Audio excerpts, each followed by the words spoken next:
Shalom Yasharala, this is the brother Ra'aya of the GMS New Orleans camp coming at you with another quick hit. But before I get started, as always, I'm going to give all praises, glory, and infinite honors to Yahweh, Bahasham, Yahweh Shai, Bahasham, Barakahak Wadash. Double honors to the apostles and elders of Great Millstone who rule and teach well. And peace and salutations to you sincere Akim and Akwat out there, diligently doing whatever you can to stay in the good graces of your power. Yahweh Bahasham, Yahweh Shai, Shalom. And with this quick lesson, I'm just going to get into a major topic right now, not just amongst Israel, but amongst the world, dealing with the chariots, which people ignorantly refer to as so-called UFOs, UAPs, whatever they want to call them.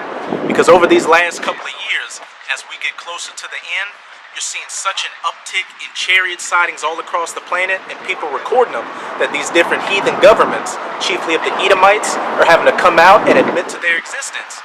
And this is nothing we should be afraid of. As it says in Jeremiah chapter 10, be not dismayed at the signs of heaven, as the heathens are dismayed by it. Because the heathens have every damn right to be dismayed. They're the vehicles of their destruction, but they're the vehicles of our salvation. Because these very same chariots are going to be what Yahweh Shai is going to return it to save his elect and also make war against these heathens, which is what I'm going to be dealing with in this lesson. This is Isaiah 66 verse 15. For behold, Yahweh will come with fire and with his chariots like a whirlwind. And what's a whirlwind? Just a force of nature. That's how these chariots are going to be coming, as an unstoppable force of nature. Something that Esau or these other heathens won't be able to deal with at all. Apostle Tahar just came out with a video saying pretty much the same thing, that whatever he's got can't compare, because there was some footage caught by NASA of it looked like a black orb sucking energy from the sun before shooting off. And Esau couldn't even dream of having anything within the next 100 years, 1,000 years that could get anywhere near the sun without getting burnt to a crisp. So that's the power that these heathens, chiefly these Edomites, are going to have to go against. Street car coming.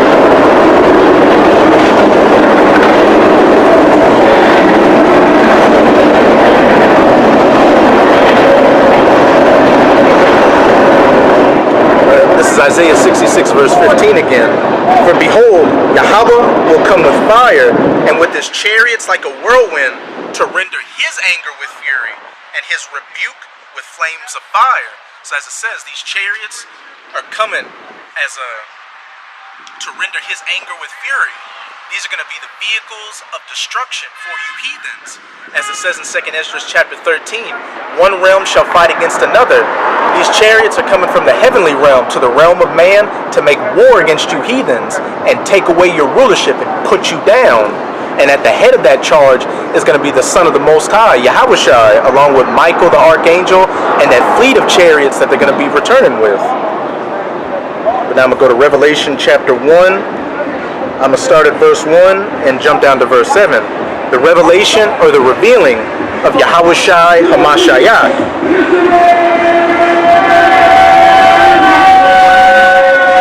There's some demons. Hey.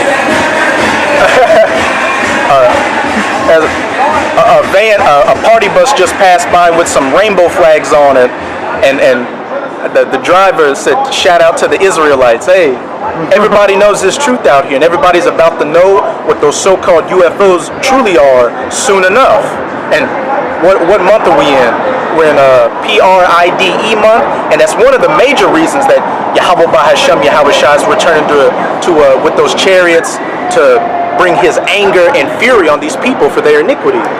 But this is Revelation chapter 1 verse 1.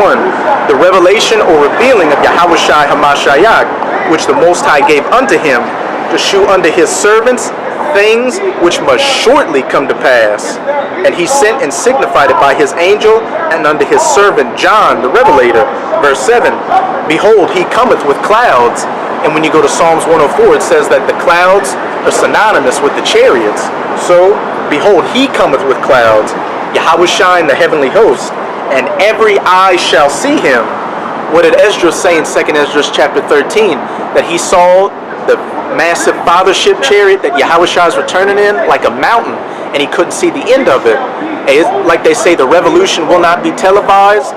Hey, while this will be televised, hey, you won't need cameras on it because that chariot, along with those other chariots that are coming, are gonna engulf the planet to where nobody's gonna be able to miss the second coming of Yahweh Shai. And every eye shall see him, and they also which pierced him, because reincarnation is biblical, and those centurions in the past that pierced him, and they're back here to receive their judgment personally from Yahweh Shai. And all kindreds or nations of the earth shall wail because of him, even so, Aman. And the reason that all kindreds or nations of the earth are going to wail because of him is because Yahweh Shai is coming to render the anger and fury of Yahweh with those chariots to make war against these heathens. Hence, why these different Edomite governments, especially the United States of America, are coming up with what? These space forces to try to fight against Yahweh Shai and the heavenly hosts. But as it says in Revelation chapter 12, I'm going to start at verse 7, it's going to be no contest, a first round knockout. This is Revelation 12 verse 7. And there was war in heaven. And this is speaking about the first and a little bit of the second heaven. The first heaven being the regular sky, and the second heaven being space, outer space, but more specifically low orbit space, because that's where Esau's been allowed to, that's the farthest he's been allowed to go. And there was war in heaven.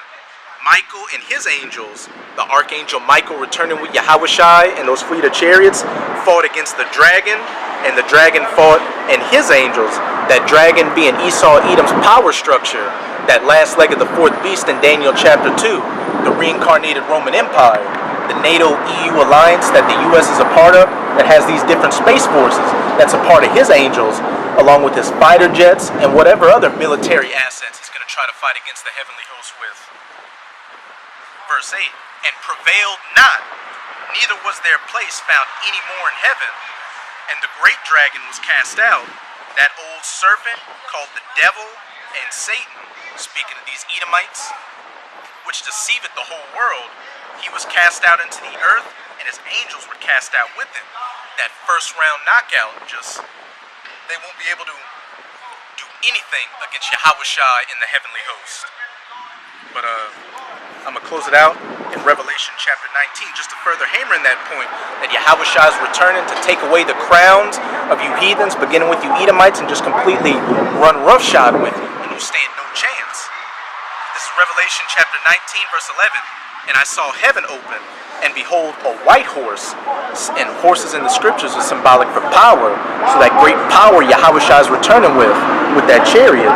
And he that sat upon him was called faithful and true, and in righteousness he doth judge and make war to render the anger and fury of Yahweh. His eyes were as a flame of fire, and on his head were many crowns, symbolic for him taking away the rulership of these heathens. And he had a name written that no man knew but he himself, and he was clothed with a vesture dipped in blood, and his name is called the Word of the Most High. That great death and destruction Yahweh Shai is coming with. And when you read Isaiah 63, he's specifically coming for you Edomites. Who is this that had that garment that looketh like he treadeth in the wine vat with the grapes? You know, when you step in the grapes, it looks like you're covered in blood. Verse 14, and the armies which are in heaven followed him upon white horses, Michael and his angels, clothed in fine linen, white and clean, and out of his mouth came a sharp sword, symbolic for that concentrated heat, with those so-called laser beams being fired from the chariots. That with it he should smite the nations, and he shall rule them with a rod of iron, and he treadeth the winepress of the fierceness of the wrath of the Almighty Yahweh. Now I'm going to just finish it off in verse 19. And I saw the beast and the kings of the earth, and their armies gathered together to make war against him that sat on the horse and against his army.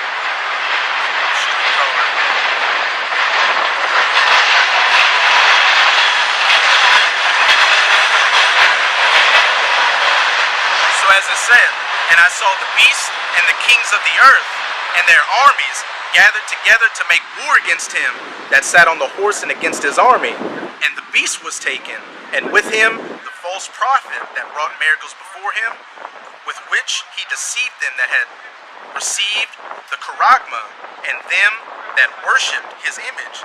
These both were cast into the lake of fire, burning with brimstone. And Yahushua coming and destroying this beast system. And we know that the false prophet is speaking of, Vatican City. A chariot fire hitting that, as well as what?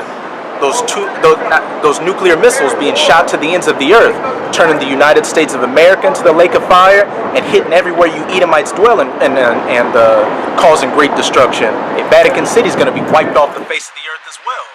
So again, these chariots that have been showing up more and more in the news lately are the vehicles of destruction for these heathens and signal the end of their rulership, beginning with Esau. But they're the vehicles of our salvation, because the elect are going to get beamed up on the chariots, and then when the dust settles, the elect are going to come down and start handling business, setting up the kingdom of heaven by slapping chains on you heathens and putting you to work. But with that, I hope your sincere Akim and Akwath were edified by this quick lesson. And again, as always, I'm going to give all praises, glory, and infinite honors to Yahweh, Bahashom, Yahweh Shai, Bahashom, Rakahak Wadash. Double honors to the apostles and elders of Great Millstone who rule and teach well. And peace and salutations to you sincere Akim out there, pushing this word in truth and sincerity to the four corners of the globe. May your brothers endure until the end. Abba Babal, Shalom.